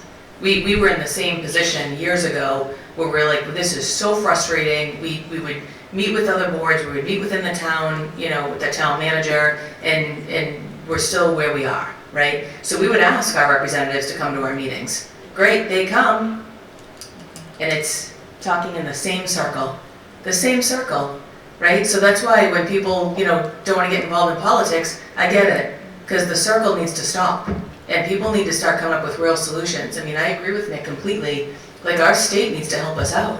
They can't keep increasing prices the way that they are and expecting us to figure it out. We've been figuring it out, and the people suffering are you guys, our teachers and our students. And honestly, I'm going to include us in that, because we're sitting here volunteering our time trying to come up with solutions when legislators are just like, yep, talk in a circle, and then, yep, we hear you, we're going to do that, and then nothing happens. And where are we? I mean, I don't remember how many years ago, it was pre-COVID, that we had representatives come to our meeting, and a number of times, to express our frustration and begging for help. And we're still sitting here. So sadly, sitting in this seat, I don't have an answer for you. Sorry. Yeah. Hi, me again, Laura Gustafson, Allen Drive. So to piggyback off of this conversation that's happening right now, I wasn't sure, I would assume that we're all aware. So I stood before the school committee in May of 2023 when we were initially discussing the cuts back then. And one of the questions I had brought forth was, why aren't, again, to go off of Mr. Schleicher talking about this is happening everywhere, this is every town, this is a bigger issue. I had said those same things at that meeting, and I had questioned, and I had said, well, why don't the school committees talk to each other? Why aren't you banding together? Why aren't we trying to push back against the state about it? And it was actually, I believe, Dennis who replied back with, because it doesn't matter, it doesn't mean anything, nothing's going to happen. And I went, okay. And I sat back down. So, not to cut you off, but, so I attended the Massachusetts Association for School Committees back in November. You know, and it's basically all of the area, well, not area, the state of Massachusetts, school committee members who were there. Went there, sat through multiple sessions, networked with a bunch of people. You know, so I don't think it's for a lack of trying. I get that. No, I get it, and I've reached out, and you know, Mansfield's reached out to me, Easton's reached out to me, North Attleboro's reached out to me. We've kind of started preliminary talks as far as like, hey, how do you do this? What do you deal with here? You know, so again, yes, you know, and I think to Sherry's point, you know, all of this takes time. You know, and we put in, and again, I know you're going to be joining us in a month or two. We'll see. Maybe. More than likely. Perhaps. You know, so, you know, I think when you kind of sit down and you go back to it, there's a whole ton of time and effort into this. You know, of personal time. You know, every time we're down here or every time we're in the thing and I'm taking off time of work, I'm losing money to go out and do that. So it's not for a lack of trying. It's not for a lack of, you know, we don't care. You know, again, I think, you know, I understand it. Dinesh probably got beat down. He did it for 12 years, went in circles 12 different times, and was probably like, yeah, I'm done with this. You know, I totally can understand how that can happen. Right. And this is not, that was 2 years ago. So I'm going to preface again with, that was 2 years ago.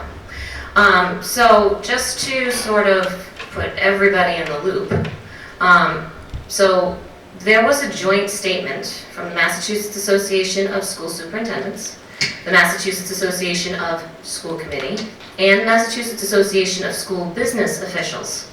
And it was released, and it outlines the pressing budgetary challenges currently facing school districts across the Commonwealth. This position paper provides valuable insight that may help us understand these challenges in a broader statewide context and may be useful as we navigate potential concerns within our own community. And I just feel it's important that we hear this. And I think every single open meeting like this should be reading this, should be sharing this. Sorry, it just took me a minute to find it. I couldn't find it. This statement highlights the following key points. School districts in Massachusetts are facing a perfect storm of fiscal pressures. With the expiration of federal pandemic recovery funds, any positions or programs previously supported through ESSER must now either be eliminated or sustained through alternative funding sources. Major expenses, particularly in special education services, out-of-district tuition, and transportation for students with disabilities are rising significantly. Chapter 70. The primary source of state funding for schools has not increased at a rate that aligns with inflation, and the circuit breaker program for high-need students in special education remains underfunded. Local revenues are insufficient to close the gap unless voters support a Proposition 2.5 override. This is not a short-term issue. These financial strains will continue to intensify in the coming years. In response to these challenges, a coalition of educational organizations, United for Our Future, which is these organizations, including the MTA, EFT, and others, is urging state officials to provide adequate funding to address the structural deficits facing our districts. It is important for us to consider this larger context when discussing local concerns, especially when narratives arise suggesting that financial management issues are unique to our district. The truth is that these fiscal pressures are being felt across the state. While it is not comforting to know that these challenges are widespread, I am confident that we will continue to work together, both locally and statewide, to find solutions. So, with that being said, I come back to you 2 years later. This is a state problem. And unfortunately, the trickle down is the state's not doing what they need to do. It comes down to the districts. The towns are finite. They can only do what they can with the money that they have. That trickles to the school district. And then it's just a constant snowball. And again, in the end, who is suffering? Everyone. Everyone. Your residents are suffering. Your students, your children are suffering. Your school teachers who are just trying to financially survive are suffering. This is a problem that is bigger than us. So we can sit here and we can continue to, bounce all of this out and be creative or find things like this, but at the end of the day, it comes down to the dollar sign that the state is willing to provide. And then when you add to it the potential of your federal support also not necessarily going away, but potentially being allocated elsewhere, it just creates a larger snowball. So this isn't a question, it's more or less just a little bit more information that, yes, as you said, I don't think you don't care. Never thought that. It's a bigger problem that finally we are all kind of collecting together going, oh, light bulb, how do we fix it? So that was my 2 cents on that. Thank you. So I think just to comment back to you, with you saying that, yeah, no, you can say. Sorry, yeah. it's No, it doesn't bother me at all. May I sit? Yes, it is a state issue, but the issue with that is, and you're going to see shortly when you are sitting most likely in my seat, that we need to still do business here. We still need to come up with solutions for our students, for our staff. So we can say that all we want, and some of us have been saying it for 9 and 10 years. Until we get the help from the state that we need, we still need to sit here and solve problems and make budgets work for our students to give them the best that we can possibly give them. So I just need to make sure, we understand that. We understand it's a state issue. We've understood that since we all, joined this committee, but there's still work to be done. Amy? Hi, I'm Amy Weber. That's loud. I'm a 3rd grade teacher at JCS and I'm the NTA president.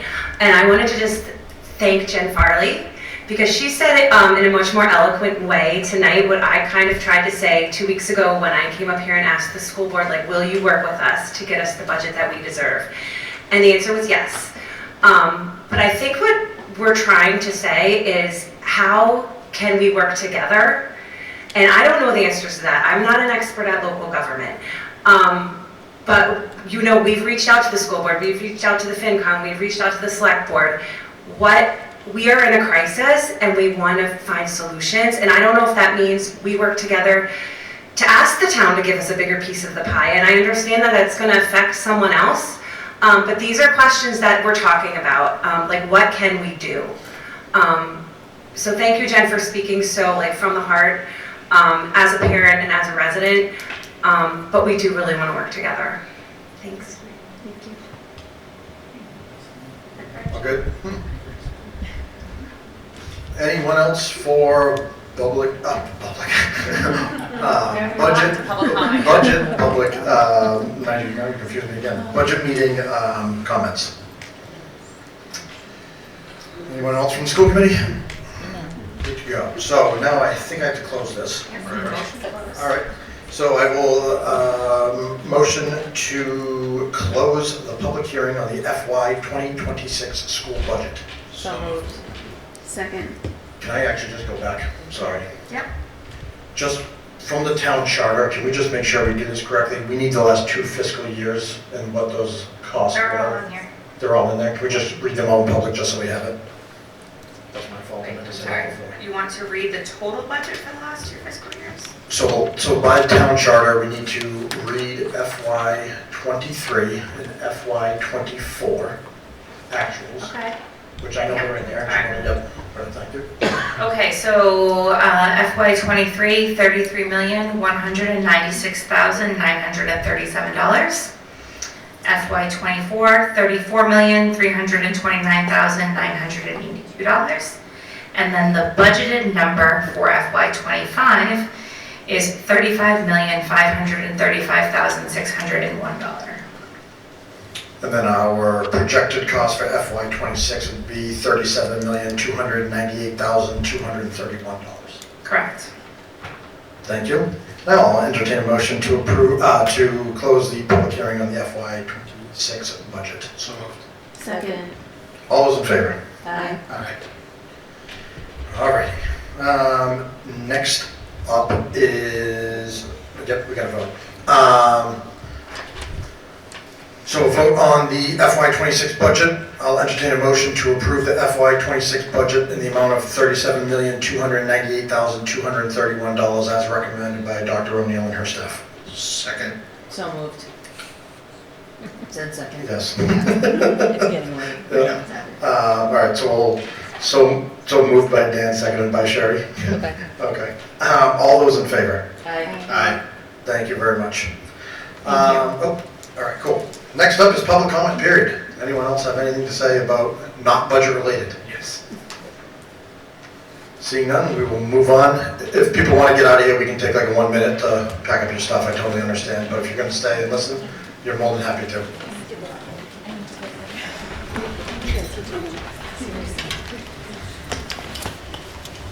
had to run everybody out of the building, buddy. I can read a room.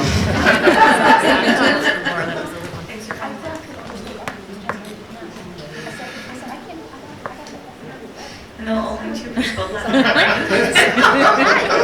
was sitting right next to you. I was gonna say, you guys want to spread out a little bit? You guys wait till the camera. Put your feet up. If you want. Breaking records here. You guys run them all out. All right, next up is vote to approve the minutes of the February 26, 2025 open session meeting. I will entertain a motion to approve. So moved. Second. All those in favor? Aye. Next after that is the warrants. Mrs. Cohen. I've reviewed and approved the following warrant: school expense warrant, February 26, 2025, $98,808.26. I wish to enter that into public record. Sorry, thank you, Sherry. Student reps went home. Yes. Benson had an obligation to go take pictures at Mr. NHS tonight, and Antonio is in Mr. NHS tonight, so sadly, we'll just table them for the next time. Okay, that's fine. I guess maybe could you just email them if they had some? Absolutely. That way we can get caught up on what's happening. Perfect. All right, next up is the Norton Veterans Council Carnival. I would say that's Mr. Marson.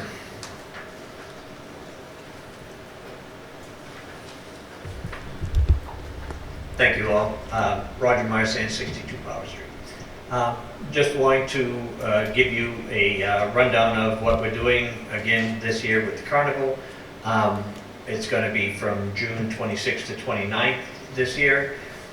We are partnering with the town for Founders Day, which will be Saturday night on the 27th, which Founders Day will be behind the Yale School while the Carnival will be in front of the Yale School. We're doing some tweaks as far as what we're doing with parking this year. I talked to Wade Lazat about shuttling people for when we have fireworks. We're expecting to have fireworks on Saturday night. We have a meeting on the 25th to go over with the state fire marshal and our fire marshal in town to make sure that everything is all set as far as that goes, and all the permitting that we're going to need for that. If you have any questions about what's going to be going on, please let me know. We are trying to do something different as far as parking as well. We're going to make it a one-way into the parking lot this year, one way in, one way out, have everybody go out through the access road over by, that comes out near Freeman Street, and have half the road closed off with cones or horses or whatever, so that people have some way to walk up and back and forth and without having to be concerned. That's basically it. We're going to be having the same rundown as we had last year. We have a new carnival company that we're dealing with. It's the same company that does what do they call it over in North Attleboro? Kids Day over in North Attleboro. It's Fiesta shows. And we're using the fireworks company, American Thunder, that they recommend and they work with. So if you have any questions, I know that we sat down with all of the department heads and spoke to them. I don't know if you have anything else you need from me. Where, and maybe you have this information, where's the fireworks show going to be? So it's going to be showed off in the furthest, they used to call it the pit, down in the back over near Seminary Way.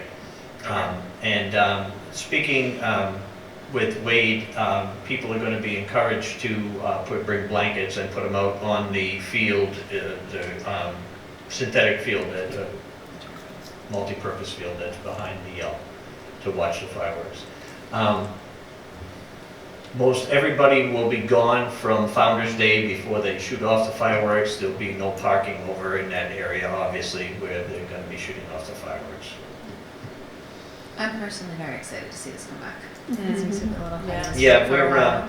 we're really excited at the Veterans Council and partnering with the town with Founder's Day and bringing Founder's Day back as well. So I think it's going to be a really exciting, more uplifting program that we've actually had in the past. So we're always looking to improve the experience that people have as they come to the Carnival and Founder's Day. So if anybody has any suggestions, we're open to. Did you say you were going to try and shut them? So as far as parking goes, there's going to be, we're concerned about the amount of parking that we're going to be able to have, especially on Saturday night when we're having the fireworks. So we've contacted Wheaton College to use their parking facilities. We're also getting in contact with St. Mary's Church, and we may be running 2 shuttle buses to shuttle people into it. We're using the circle in front of the Yale School for pickup and drop off of all shuttle people. Jen, any impacts to schools? We long gone. No, currently we are scheduled to get out on the, I was gonna say 14th, 15th-ish. We have had one snow day so far, so, no. And I would like to thank Mr. Marsan and the Veterans Council for being accommodating with our end of the year obligations. So they're wonderful, and they worked with us to find a time when school would already be out. So we greatly appreciate that. Great. And also, just so people know, there's going to be in the public parking that's across the street behind the Trent Memorial and the old senior center, there will be a few trailers that people are going to be parking in there. Some of the people who were working at the carnival will be parking there also. But there's going to be parking there. We're foreseeing people parking everywhere for the fireworks show. The Walgreens will be closed by then, so I'm assuming Walgreens will be full of people, and that's within walking distance. And even in Wheaton, that's within walking distance if people want to park down there as well. Awesome. Great. Any other questions, comments, concerns? Good to go. Thank you. Thank you very much. Thank you. All right. Next up is the second reading and vote for the meal charge policy revision. Mrs. So yesterday afternoon, we got some new federal guidance. And so, We're gonna table it. you just can't make this up at this point. So we would feel more comfortable tabling it till later in the spring. Right now, we have conflicting guidelines between what the audit from the Department of Education from 2 weeks ago just said and what the federal government is now telling us. As you may have read, there is some things going on at the federal level with the USDA and federal funds. So I think we're just going to take a breath and hold, because ultimately we don't want to have to bring something back to you in May or June or even over the summer if things change between now and then. So we appreciate your patience. It's kind of like shooting at a moving target. So. Do we have any, will be any lasting effects by pushing it off? No. Perfect. However, though, we will have to start with another reading and another. I mean, yeah, ultimately. So what we were told by the Department of Education was to take out all that stuff around the reduced meal prices. And now, with the potential changes at the federal level, there's no way Massachusetts could potentially afford for everyone to have free meals all across the board. So we would have to reinstate the reduced pricing. So therefore, honestly, I think, like, we literally got it yesterday afternoon after 4 o'clock, and I was like, are you kidding me? So we would just feel more comfortable, let's just kind of hanging it, waiting, so, sorry. Perfect. We don't have to vote to table, correct? No. Perfect. Everyone good with that? Yeah. Alrighty. Moving on is the second reading and vote graduation requirement policy revision. Dr. O'Neill. So as Dr. Dahlman mentioned during our last meeting, this is currently for our class of 2025. And with MCAS being eliminated as a graduation requirement, we need to have a policy in place that allows students to earn a diploma if they have not yet passed MCAS. So we do have a few students, not a lot, that have not met that requirement yet. So therefore, we are implementing the English 1 and English 2, algebra and geometry, and then either bio, introductory physics, or chemistry as the graduation requirement at this time. As he mentioned, for further classes, we will be looking at something a little bit different, but as a stopgap for our current class, this is what it will look like. So obviously with the MCAS and the vote and actually getting the state to kind of give us a little bit of guidance, I'm good with this for 2020, the class of 2025. I don't think we can kind of add anything to it at this point. We're a little late to the game. However, I would really like to revisit this, whether it be in our April, May, June meetings, because I really want to see what we can do for the class of 2026.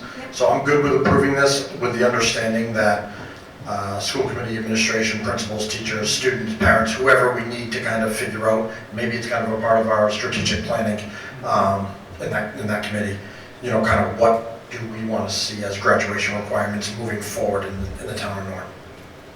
And I would also say that whatever we decide to do moving forward, we are just going to need to be thoughtful about that. If we're implementing a new course requirement or a new portfolio system, thinking about how we can actually implement it with the class of 26. Is that a feasible option, or is it something that we would do with the class of 27 based on budget, based on offerings, et cetera, et cetera. So. And I think we have to be aware that, our policy is obviously subject to, approval by DESE and things like that. So while we may say you need to pass in a portfolio, DESE could be like, no. So I think that's, to Nick's point, more of that guidance, because, and the thing is that, this wasn't really shared, but kids are still taking MCAS, you're just not required to pass it. Correct. That's still required still by law. there, but. And talk about getting mixed messages. This is another thing where we are constantly like the end thing, field goal keeps moving. So. Yeah, and- That's it, this is what we can do for now. Correct. And again, I totally get it. I think as long as- I just don't want it to die here, and then this is our graduation requirement for the next 5 years either. So, Correct. perfect. Next is other business. Any topics? You need to vote. Oh, sorry. Just to clarify also, there are graduation requirements in the student handbook that are a little bit more fluid, but this is the competency determination instead of MCAS. So I would entertain a motion to approve the graduation requirements policies as presented. So moved. Second. Oh. Hey, we got it. All those in favor? Aye. All right, now on to other business, topics not anticipated in 48 hours. No other business? No other business. Nothing. Everybody good? Great, thank you very much. We will entertain a motion to adjourn. So moved. Second. Everyone got it. All those in favor? Aye. Thank you very much. Thank you all, have a great night.